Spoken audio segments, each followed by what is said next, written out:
Welcome back to This Day in Scottish History. I'm your host, Colin MacDonald.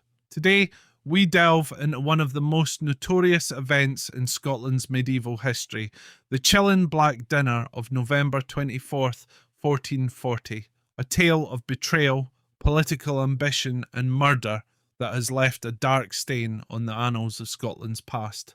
In the tumultuous year of 1440, Scotland was still reeling from the assassination of King James I in 1437. His young son, James II, had inherited the throne at just 6 years old. With a child on the throne, a power vacuum ensued, creating a dangerous landscape where noble factions vied for dominance.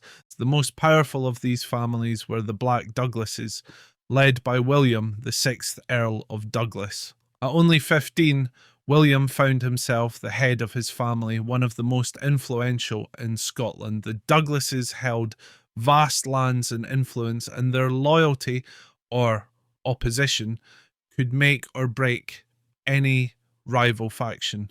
However, the Douglas family's dominance had earned them powerful enemies, including Sir William Crichton, the Lord Chancellor of Scotland, and Sir Alexander Livingston, another key power broker. Together, Crichton and Livingston sought to neutralise what they perceived as the greatest threat to their influence, the young Earl of Douglas. The trap was set under the guise of reconciliation. William Douglas, his younger brother David, and their advisor Sir Malcolm Fleming were invited to a banquet at Edinburgh Castle, hosted by the young King James II himself.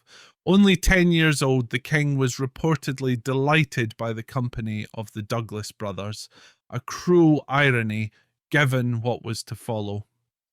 The legend of the Black Dinner comes alive in its most theatrical moment. As the feast reached its climax, a black bull's head, a symbol of death, was brought to the table.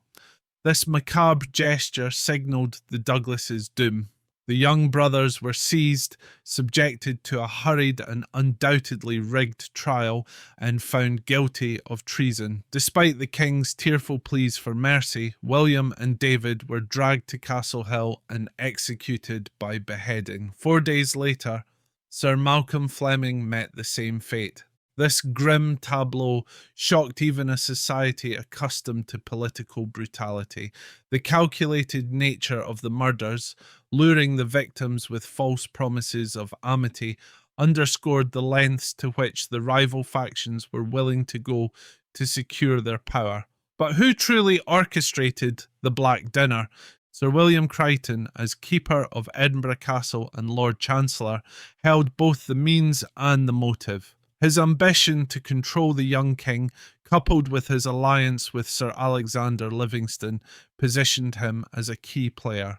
However, many believe that the most insidious architect of the plot was James Douglas, Earl of Avondale, known as James the Gross. As the great-uncle of the murdered boys, he stood to gain the vast Douglas inheritance. Following the Black Dinner, James the Gross did indeed inherit the earldom, becoming the 7th Earl of Douglas.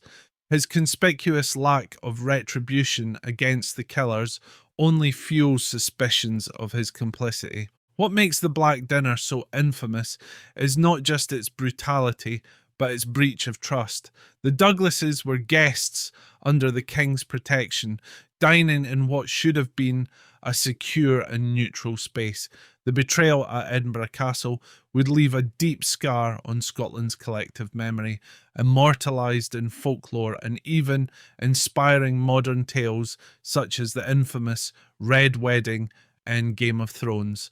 The political fallout was significant. While the Crichton-Livingston faction succeeded in eliminating the immediate Douglas threat, their actions emboldened James II to later assert his own authority. By the time he reached adulthood, James turned on the Douglases again, culminating in further bloodshed and the ultimate dismantling of the Black Douglas power base.